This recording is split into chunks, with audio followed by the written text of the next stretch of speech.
Fala, gente boa, tudo bem? Estamos aqui para mais um vídeo do nosso Deus Não Está Morto. Hoje para ler 1 Coríntios capítulo 11 e sermos edificados pela palavra de Deus, que é viva e eficaz. Aqui em Coríntios, a gente tem aprendido muitas doutrinas da fé cristã, muitas bases para aquilo que a gente vive hoje como igreja no Brasil e no mundo. E quando eu falo igreja, eu estou falando da verdadeira igreja, porque a falsa igreja nem abria esses textos, eles abrem.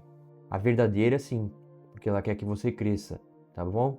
E hoje a gente vai ler 1 Coríntios capítulo 11, e o contexto todo é Paulo explicando sobre o uso do véu ou não, né? E eu vou explicar isso aqui, o que significa essa questão do uso do véu, e eu quero que você preste bastante atenção, tá bom? Começa assim, ó, 1 Coríntios capítulo 11. Sede meus imitadores, como também eu sou de Cristo.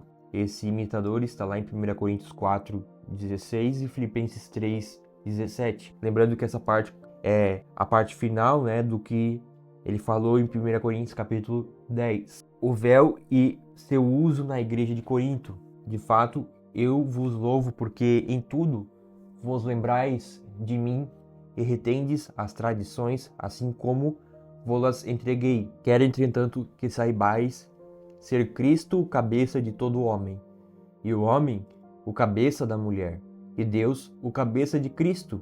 Todo homem que ora ou profetiza, tendo a cabeça coberta, desonra a sua própria cabeça. Toda mulher, porém, que ora ou profetiza, com a cabeça sem véu, desonra a sua própria cabeça, porque é como se a tivesse rapada. Portanto, se a mulher não usa véu, nesse caso, que rape o cabelo, mas se ele é vergonhoso o tosquear-se ou rapar-se, cumpre-lhe usar véu, porque, na verdade, o homem não deve cobrir a cabeça, por ser ele a imagem e a glória de Deus, mas a mulher é a glória do homem. Essa palavra imagem está lá em Gênesis 1, 26. Porque o homem não foi feito da mulher, e sim a mulher do homem. Porque também o homem não foi criado por causa da mulher, e sim a mulher por causa do homem. Como está lá em Gênesis 2, 18 ao 23. Portanto, deve a mulher, por causa dos anjos, trazer véu na cabeça, como sinal de autoridade. A gente já vai explicar o que significa isso aqui. No Senhor, todavia, nem a mulher é independente do homem, nem o homem independente da mulher. Porque como provém a mulher do homem, assim também o homem é nascido da mulher, e tudo vem de Deus. Julgai entre vós mesmos. É próprio que a mulher ore a Deus sem trazer o véu? Ou não vos ensina a própria natureza ser desonroso para a mulher usar cabelo comprido? E que, tratando, ou não vos ensina a própria natureza ser desonroso para o homem usar cabelo comprido? E que, tratando-se da mulher, é para ela uma glória? Pois o cabelo lhe foi dado em lugar de mantilha. Contudo, se alguém quer ser contencioso, saiba que nós não temos tal costume, nem as igrejas de Deus. Que vê que tem igrejas que dizem que você tem que usar o véu mesmo, né? A mulher tem que ir para a igreja de véu e a mulher tem que ficar num canto e o homem no outro. Mas vamos ler aqui, ó, o versículo 16 para que você entenda isso de maneira completa, tá bom? Olha só. Mas se algum homem quiser ser contencioso, nós não temos tal costume, nem as igrejas de Deus. Mas veja o que é interessante aqui, ó, irmãos. Por que Paulo fala do uso do véu? Eu estava lendo em outra versão aqui, mas por que Paulo usa a questão do véu? E eu tenho um livro que é muito interessante, que é sobre esse tema aqui. Isso aqui, inclusive, na teologia, eu converso com pessoas que são na teologia, e é um assunto bem grande, tá bom? É um assunto bem grande. Porém, a gente tem que entender que o contexto aqui é Paulo tratando da igreja de Corinto. E a gente tem que entender o significado do uso do véu. Ó, Paulo continua desenvolvendo seu argumento. O homem desonra sua cabeça se a cobre para orar ou profetizar. Mas a mulher desonra sua cabeça se ora ou profetiza sem cobri-la, pois é como se estivesse raspando a cabeça. 1 Coríntios capítulo 11, 4 ao 5. Aqui temos um texto cujo entendimento é extremamente dependente de uma análise no contexto cultural greco-romano. Agora preste atenção, por que ele falou isso aqui? As mulheres, quando casadas, usavam sobre a cabeça um véu para representar que tinham marido e que não estavam sexualmente disponíveis. Rapar a cabeça naquele contexto era um tipo de punição por prostituição ou adultério. Para um homem era diferente. Se ele fosse preso, uma das punições era proibi-lo de cortar o cabelo. E o cabelo longo era um símbolo de ataque à sua masculinidade, porque o cabelo longo era um símbolo da feminilidade e da submissão a um homem. Mulheres que não fossem fiéis a seus casamentos não teriam cabelo longo. Em sentido análogo, o cabelo ocupava a mesma função que hoje ocupa em nossa cultura a aliança de casamento. E a questão do véu, irmãos, olha só, esse livro aqui é muito interessante, que eu estou explicando para vocês. Isso aqui é um livro de um teólogo, do Iago Martins, mas é para a gente entender o contexto aqui, né? Olha só, como o véu era entendido na cultura grego-romana. Sobre essa questão é importante olharmos com cuidado para a relação cultural entre o véu e o casamento no mundo romano, a fim de entender com clareza a intenção de Paulo aqui. As cartas do apóstolo contêm ordens que são culturalmente localizadas e que nós adaptamos às culturas modernas, segundo o sentido moral por trás do mandamento. Olha só, vamos continuar aqui, ó. Paulo escreve que o homem que cobrisse sua cabeça física ao orar ou profetizar estava desonrando sua cabeça metafórica, sua autoridade, isto é, Cristo. Porque Bruce Winter, especialista no mundo romano dos tempos bíblicos, afirma que o ato de cobrir a cabeça nas cerimônias religiosas era comum nos rituais pagãos. Paulo exorta 2 vezes os coríntios nessa primeira epístola a imitarem ele, o apóstolo, 1 Coríntios 4:16 e 11:1, como a gente leu ali. O que indica que aqueles cristãos estavam imitando quem não deviam. Ou seja, Paulo não estava preocupado em trazer um mandamento para a igreja no uso do véu, mas estava preocupado, e também na questão do cabelo, mas estava preocupado com a diferenciação dos crentes da igreja com as pessoas que não eram cristãs. Porque naquele tempo, o homem, ele era uma punição, como a gente leu aqui, o homem que tinha cabelo longo, porque eles deixavam o cabelo longo naquela cultura ali para mostrar que ele estava preso. Olha só, para um homem era diferente. Se ele fosse preso, uma das punições era proibi-lo de cortar o cabelo, e o cabelo longo era um símbolo de ataque à sua masculinidade. E para a mulher era o contrário, né? Então a mulher que fosse pega em um pecado, um adultério e tudo mais, ela raspava a cabeça. E também tinha muito a ver com a prostituição daquele tempo. E o véu representa também essa aliança, esse compromisso. É a mesma coisa que eu chegar numa igreja hoje e eu for pregar a palavra e se eu tivesse casado e eu fosse pregar sem aliança, isso seria culturalmente errado. Porque naquele tempo você tinha uma das coisas culturais, era o véu naquele contexto ali, mas isso é uma questão cultural daquele período. E por que Paulo também fala aqui, ó, da questão do homem não se cobrir, não usar? Porque os pagãos se cobriam. E para eles diferenciar, eles não se cobriam. Mas veja, é um contexto daquela época. E a gente vai ler e a gente vai entender por que era um contexto daquela época. Olha só. Contudo, se alguém quer ser contencioso, saiba que nós não temos tal costume, nem as igrejas de Deus. Ou seja, gente, o que acontece, tá bom? Essa questão do véu, essa questão do cabelo. Olha só o que acontece aqui. E é uma conclusão que o nosso amigo teólogo aqui tem, que é muito interessante para a gente entender o contexto aqui de 1 Coríntios capítulo 11. Podemos concluir, portanto, que o véu simbolizava a fidelidade conjugal da esposa ao marido. Diante disso, uma mulher casada que removesse seu véu, naquela cultura, praticava um ato de rebelião ao próprio casamento.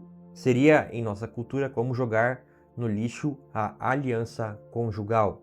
Então, a questão do véu era uma questão cultural. A questão do cabelo, da mulher não raspar o cabelo, como a gente falou anteriormente. A mulher que raspasse o cabelo, ela parecia com as prostitutas daquele tempo. E a questão do homem, né? A questão do homem, olha só. O homem desonra sua cabeça se a cobre para orar ou profetizar.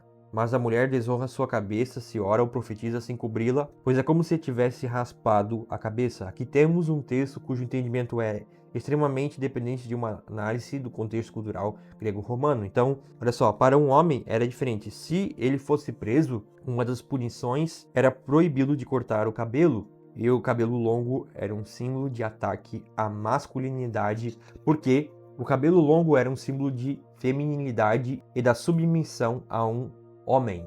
E olha só que interessante essa questão. Eu vou deixar aqui do lado para você entender. Por isso que eu tirei aqui a leitura para a gente entender a cultura daquela época, para a gente interpretar o texto na cultura daquela época, tá bom? Andy Nazelli resume o argumento de Winter em 3 posições simples. Os sacerdotes, que eram homens romanos de alto status social, vestiam suas togas sobre a cabeça quando conduziam cerimônias religiosas pagãs, orando ou sacrificando. Portanto, os homens cristãos em Corinto não devem adotar esse costume sincretista.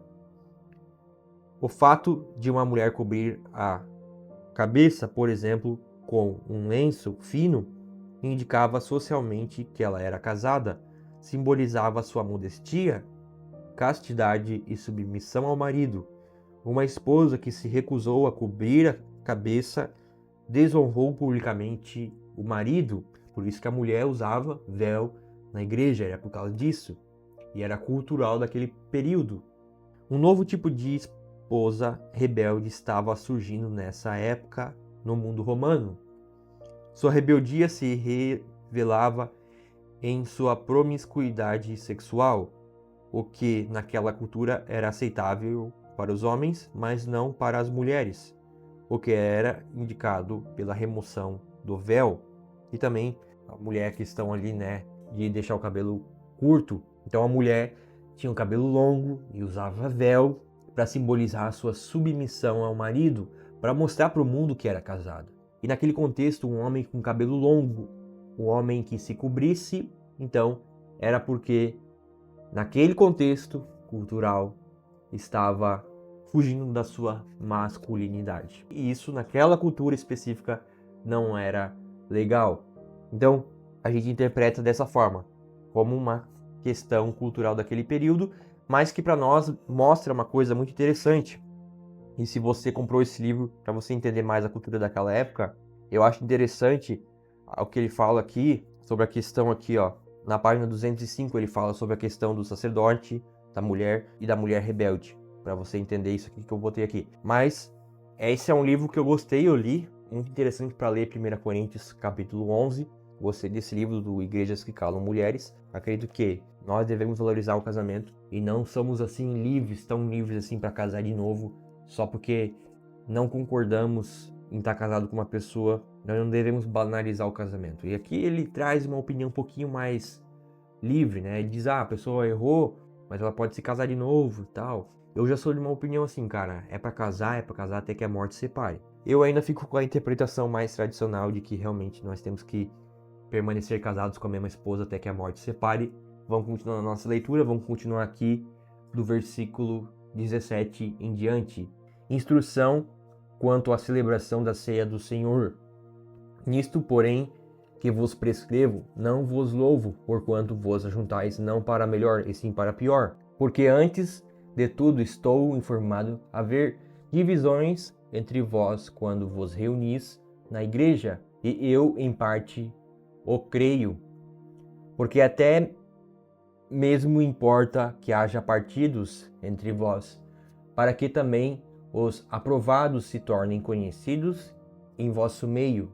Quando, pois, vos reunis no mesmo lugar, não é a ceia do Senhor que comeis, porque ao comerdes, cada um toma antecipadamente a sua própria ceia, e há quem tenha fome, ao passo que há também quem se embriague. Não tendes porventura casas onde comer e beber, ou menosprezais a igreja de Deus, e envergonhais os que nada têm? Que vos direi? Louvar-vos-ei? Nisto certamente não vos louvo. Porque eu recebi do Senhor o que também vos entreguei, que o Senhor Jesus, na noite em que foi traído, tomou o pão e, tendo dado graças, o partiu e disse: Isto é o meu corpo, que é dado por vós. Fazei isto em memória de mim. Por semelhante modo, depois de haver ceado, tomou também o cálice, dizendo: Este cálice é a nova aliança no meu sangue. Fazei isto todas as vezes que o beberdes em memória de mim. Esse cálice está escrito aqui, ó, da nova aliança, está escrito em Jeremias 31 ao 34 e também está escrito lá em Êxodo 24, 6 ao 8. Então veja, há duas questões diferentes aqui, tá?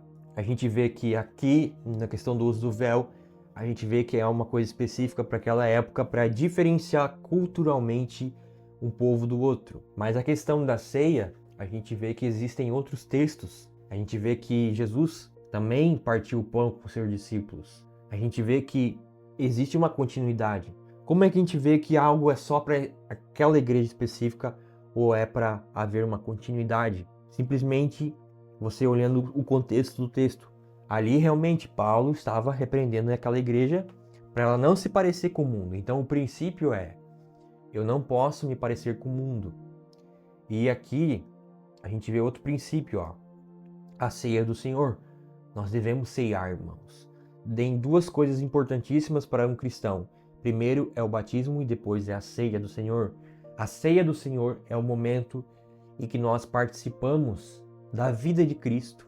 Nós comemos e bebemos do corpo de Cristo. Aquilo ali não é o pão e o vinho literal, né? Não é uma transubstanciação, vamos colocar assim.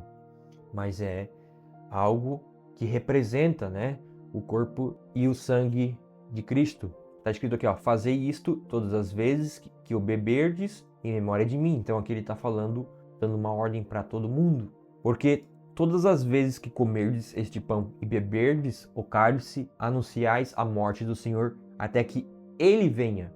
Então, como a gente leu aqui, né, Jeremias 31 ao 34, sangue lá em Êxodo 24, 6 ao 8, e até que ele venha, lá em Mateus 26 ao 29, Marcos 14, 23 ao 25 e Lucas 22, 14 ao 20. Por isso, aquele que comer o pão ou beber o cálice do Senhor indignamente será réu do corpo e do sangue do Senhor. Examine-se, pois, o homem a si mesmo, e assim coma do pão e beba do cálice, pois quem come e bebe sem discernir o corpo, come e bebe juízo para si. Eis a razão porque há entre vós muitos fracos e doentes, e não poucos que dormem. Porque se nos julgarmos a nós mesmos, não seríamos julgados, mas quando julgamos, somos disciplinados pelo Senhor para não sermos condenados com o mundo. Assim, pois, irmãos meus, quando vos reunires para comer, esperai uns pelos outros. Se alguém tem fome, coma em casa, a fim de não vos reunirdes para juízo. Quanto às demais coisas, eu as ordenei quando for ter convosco. Ou seja, essa questão toda da ceia do Senhor, a gente percebe que nós devemos entender o que nós estamos fazendo quando nós estamos ceando. A questão da ceia, então, como eu falei anteriormente, tem duas coisas importantíssimas: o batismo e a ceia.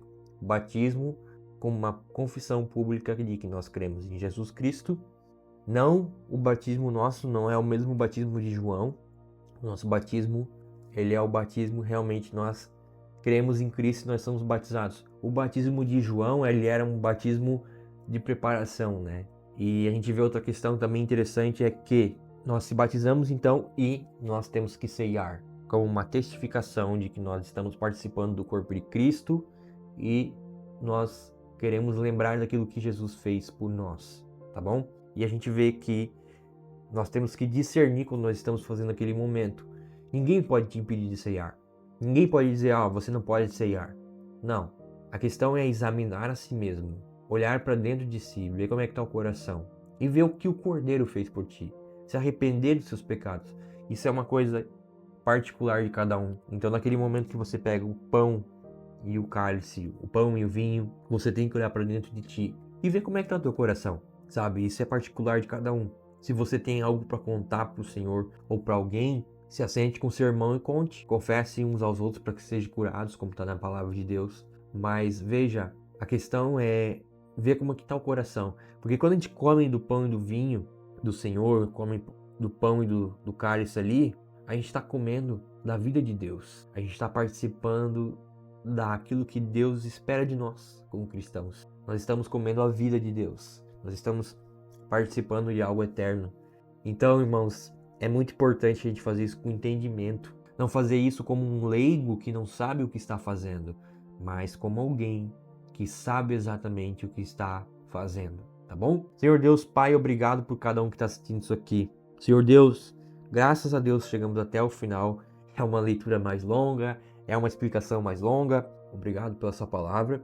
Dá-nos uma boa manhã, uma boa tarde, um bom dia, uma boa noite, em nome de Jesus Cristo. Deus te abençoe.